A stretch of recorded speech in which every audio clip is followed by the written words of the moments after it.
هم اليهود وليه بيقولوا علينا ان احنا ولاد عمهم؟ ولا هم بيتلزقوا فينا ولا ايه؟ عشان كل الاجيال الجديده تعرف مين هم اليهود انا قررت اعمل الفيديو ده. وعشان نعرف مين هم اليهود لازم نرجع بالزمن لورا لايام سيدنا ابراهيم ابو الانبياء. سيدنا ابراهيم اتجوز السيده ساره وهي كانت من بلاد الشام اللي بتشمل فلسطين وسوريا والاردن حاليا، بس هي ما كانتش بتخلف لسنين طويله، وفي سنة من السنين حصلت مجاعة في الشام، فهاجر سيدنا إبراهيم هو ومراته السيدة سارة لمصر. وبعد كده سيدنا إبراهيم اتجوز السيدة هاجر وهي كانت من مصر، وخلف منها سيدنا إسماعيل عليه السلام اللي من نسله جم العرب، ومن ذريته جاء سيدنا محمد عليه أفضل الصلاة والسلام. وابتدوا ركزوا قوي من هنا. وبعد سنين السيدة سارة خلفت سيدنا إسحاق عليه السلام، ومن نسله جه سيدنا يعقوب عليه السلام اللي كان معروف باسم إسرائيل، اللي من نسله جم بني إسرائيل. فعشان كده هم بيقولوا إن إحنا ولاد عم، عشان سيدنا إسماعيل اللي جم من نسله العرب اللي هم إحنا،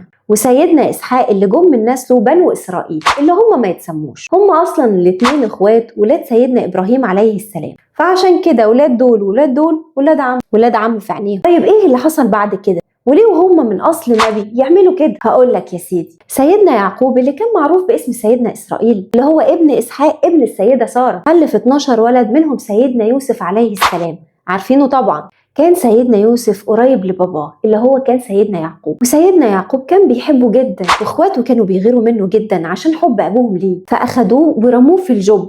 والجب ده زي حفرة كبيرة في الأرض أو زي البير كده، وسابوه مشيوا. فلقيته عيلة أخدوه وراحوا بيه لمصر. وبعد فترة من الزمن سيدنا يوسف بقى عزيز مصر، ودعا اخواته وابوه ان هم يعيشوا معاه في مصر عشان كان في مجاعة في البلد اللي هم كانوا عايشين فيها. وخلفوا كتروا قوي، ركزوا قوي، دول مين؟ ولاد سيدنا يعقوب اللي هم بنو اسرائيل. وبعد اجيال وكان مات سيدنا يوسف، وجاء زمن فرعون. فرعون كان بيخاف من وجودهم في مصر عشان كانت اعدادهم كبيرة، وهو كان بيدعي الالوهية، فكان بيستعبدهم، فكان بيقتل اي مولود ذكر عشان كان خايف على ملكه. كان بيعذبهم زي ما القرآن قال في سورة القصص بعد بسم الله الرحمن الرحيم: يذبح أبناءهم ويستحيي نساءهم، لغاية لما ربنا بعت لهم سيدنا موسى عليه السلام عشان ينقذهم من عذاب فرعون وجنوده، عشان يدعوهم لتوحيد الله. واللي آمنوا بسيدنا موسى ربنا نجاهم من فرعون وجنوده بمعجزة انشقاق البحر. وبعد كده راحوا على الشام، وهم في طريقهم مروا على قوم بيعبدوا العجل،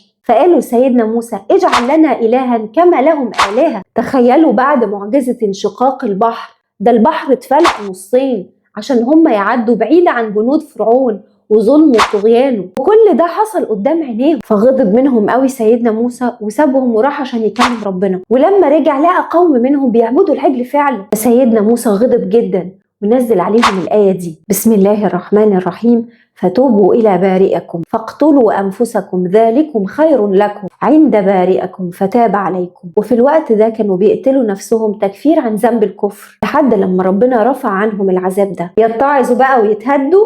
لا. وبعد كده جالهم اختبار تاني، ربنا قال لهم ما تصطادوش يوم السبت، وهم قالوا أمين، بس بعد كده نقضوا العهد وحاولوا يحتالوا على ربنا سبحانه وتعالى. فربنا مسخ اللي نقضوا العهد القرود وشردهم في الأرض. فضلت الفئة اللي أمنت وطاعت ربنا وما صادوش يوم السبت، وجالهم الاختبار اللي بعده. ربنا أمر بني إسرائيل إن هم يروحوا الأرض المقدسة فلسطين ويحاربوا فيها قوم كانوا ظالمين عشان يحرروها، بس هم رفضوا أمر ربنا. عادي، ما ده بقى الطبيعي دلوقتي، ده من أول الفيديو هم ما بيعملوش غير كده، مع إن سيدنا موسى قال لهم ربنا بيوعدنا بالنصر. فربنا قال لهم في سورة المائدة آية 21: بسم الله الرحمن الرحيم: يا قوم ادخلوا الأرض المقدسة التي كتب الله لكم ولا ترتدوا على أدباركم فتنقلبوا خاسرين. يعني ادخلوا بيت المقدس اللي ربنا بيوعدكم بدخولها والسكن فيها في الزمن ده بشرط الإيمان والطاعة، وربنا حذرهم من جبنهم، يعني ربنا كان هيديهم مكان يسكنوا فيه. تخيلوا كان ردهم على كلام ربنا ايه؟ الآية اللي بعدها بسم الله الرحمن الرحيم: قالوا يا موسى إن فيها قوما جبارين إنا لن ندخلها حتى يخرجوا منها فإن يخرجوا منها فإنا داخلون. يعني احنا مش هندخل غير لما هم يخرجوا. يخلصوا جنان لحد كده؟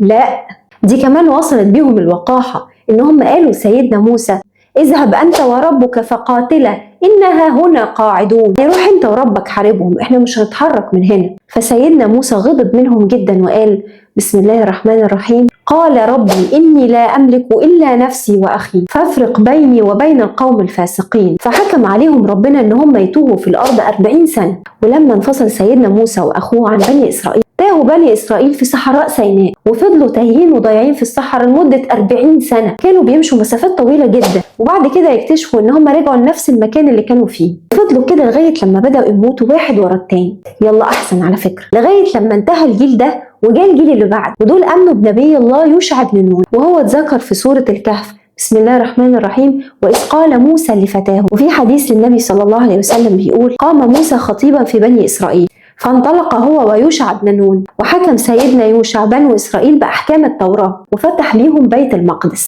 بس بالرغم ان الجيل الجديد سمع كلام ربنا ودخل القدس وحررها من الظالمين، بس ربنا ما كتبهاش ليهم برضه. ربنا امرهم لما يجوا يدخلوا بيت المقدس بعد النص يدخلوا راكعين رؤوسهم لله عشان اتاخروا في تنفيذ امر ربنا. في سورة البقرة آية 58: بسم الله الرحمن الرحيم: ادخلوا الباب سجدا وقولوا حط، يعني شكر لله على نعمة النصر، ويقولوا حط يعني يطلبوا المغفرة. وإن أحط عنكم الخطايا يعني ربنا يمسح عننا الذنوب والخطايا، ولكن هم زي كل مرة عاصوا أمر ربنا، فدخلوا يزحفون على أستاههم اللي هي مؤخراتهم. فبدل كلمة حطة اللي ربنا أمرهم يقولوها وهم داخلين، قالوا حبة في شعرة، وفي رواية تانية قالوا حنطة، وقالوا كده عشان يستهزئوا بكلام ربنا. وبعد كده عاشوا بيعبدوا الأصنام. اللي انت فاكر ايه؟ وكل ما ربنا يبعت لهم نبي علشان يرجعهم عن طريق الضلال وعشان يفكرهم بالتوراة، كانوا بيقتلوا الأنبياء، وكانوا مصرين على المعصية والشرك لحد لما تلقبوا بقتلة الأنبياء، زي سيدنا يحيى وسيدنا زكريا وغيرهم. وحاولوا يقتلوا سيدنا عيسى بس ربنا أنقذه منهم. وبعد كده جه سيدنا محمد صلى الله عليه وسلم ودعا للإسلام. ولما حصلت قصة الإسراء والمعراج، ربنا أمر إن المسجد الأقصى يكون قبلة المسلمين. طبعا بنو إسرائيل خافوا لأن هم لسه مقتنعين إن ربنا وعدهم إنها هتكون أرضهم، فكانوا بيحاربوا النبي صلى الله عليه وسلم، وكان معروف عنهم الغدر والخيانة. وحصلت أحداث كتيرة قوي بينهم وبين النبي صلى الله عليه وسلم، فسيدنا محمد صلى الله عليه وسلم حاربهم وخرجهم من المدينة، وبقوا مشتتين في جميع أنحاء الأرض. وبعد كده حاولوا يدخلوا فلسطين أكتر من مرة. ويقال إن في عهد سيدنا عمر دخلوا اليهود بيت المقدس وكانوا بيعتادوا على النصارى، فسيدنا عمر كتب عهد عمري وكتب فيه إن أهل القدس ما يسكنش معاهم حد من اليهود. فبقت القدس وقف إسلامي أوقفه عمر للمسلمين على مر التاريخ، فممنوع يكون في أي يهودي، بس النصارى عادي. وفي أقاويل بتقول إن دي كانت المرة الأولى اللي اعتادوا فيها داخل بيت المقدس، وركزوا قوي في المرة الأولى والتانية عشان هم هيعتادوا على بيت المقدس مرتين، لحد لما جه تاريخ 1917 وعد بلفور الملعون اللي بيدي اليهود فيه أرض فلسطين. بريطانيا ادت اليهود فلسطين بالرغم من إنها في الوقت ده كانت فلسطين تحت سيطرة الدولة العثمانية، بس بريطانيا قدرت تستغل ان الدولة العثمانية كانت ضعيفة في الوقت ده وسيطرت على فلسطين اللي كان فيها عرب مسلمين ومسيحيين، لحد لما دخلت اليهود وفضلت تسيطر على فلسطين شوية شوية لحد لما وصلنا للي بنعيشه دلوقتي. بس ربنا مش هيسيبهم. ربنا قال في القرآن في سورة الإسراء إنهم هيفسدوا في الأرض مرتين، وإن ربنا هيسلط عليهم بعد كل فساد يفسدوه عباد ليه يسومونهم سوء العذاب، يعني يعذبوهم. وبعد كده ربنا بيقول بسم الله الرحمن الرحيم: وليدخلوا المسجد كما دخلوه أول مرة وليتبروا ما علوا. الله كأن هتمر فترة يبنوا ويعلوا فيه، وهو ده اللي حصل ولا لا؟ وليتبروا ما علوا ايه؟ ما علوا تتبيرا. إن شاء الله إحنا بقى في انتظار فإذا جاء وعد الآخرة، وانتظار وعد الآخرة في إذنه، ربنا عاملها وعد شرعي. إن عدنا عبادا لله كما كان في المرة الأولى سنسوء وجوههم وسندخل المسجد كما دخلناه أول مرة وسنتبر ما علوا تتبيرا. وليهم عذاب عظيم كمان يوم القيامة، وفي النهاية أصحاب الأرض والمسلمين هينتصروا عليه. وبس كده، ما تنساش تعمل لايك واشتراك في القناة، ولو الفيديو عجبك ما تنساش تقولي رأيك في الكومنتات.